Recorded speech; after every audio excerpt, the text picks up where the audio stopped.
말랑말랑 순두부가 입안에서 사르르. 남자는 불현듯 생각한다.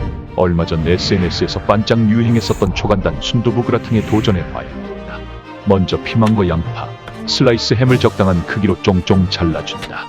딱히 정해진 재료는 없으니 냉철하기에도 아주 좋습니다. 팬에 올리브유를 조금 두르고 다진 마늘을 볶아준다. 다진 마늘은 금방 타버리므로 약불로 천천히 볶아주자.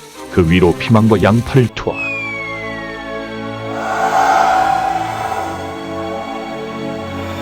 살짝 볶아주다가 슬라이스 햄도 추가하여 소금 조금, 후추도 후추 뿌려 잘 섞어준다. 이제 토마토 소스를 재료들이 잠길 정도로 충분히 넣어주고 보글보글 소스가 끓어오르면 미리 2등분해 놓은 순두부를 투입한다.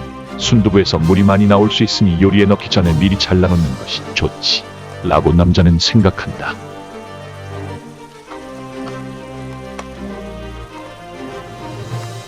순두부 위로 모짜렐라 치즈를 듬뿍 뿌려주고 뚜껑을 닫아 치즈가 녹을 때까지 기다린다. 그러면 막간을 이용했어. 재미있는 요리 조리 스토리. 오늘은 순두부의 유래에 대해 알아보겠습니다. 천재 시인 허난설원과 홍길동전을 쓴 허균의 아버지인 허엽은 조선 중기 당파 싸움에 밀려 강릉 바닷가에 정착을 하게 되었고 그곳에서 두부를 만들어 바닷물로 간을 맞춰 먹기 시작했는데 그 맛이 일품이라 허엽의 호인 초당을 따 초당순두부라고 했다나 뭐라나. 어쨌든 치즈가 어느 정도 녹았다 싶으면 토치를 사용해 살짝 구워준다.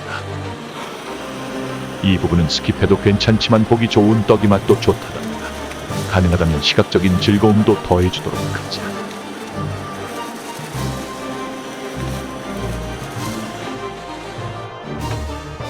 이제 마무리로 파슬리를 솔솔 뿌려주면 은은한 토마토 향과 붉은 빛깔이 입맛을 돋우는 순두부 그라탕 드디어 완성이다.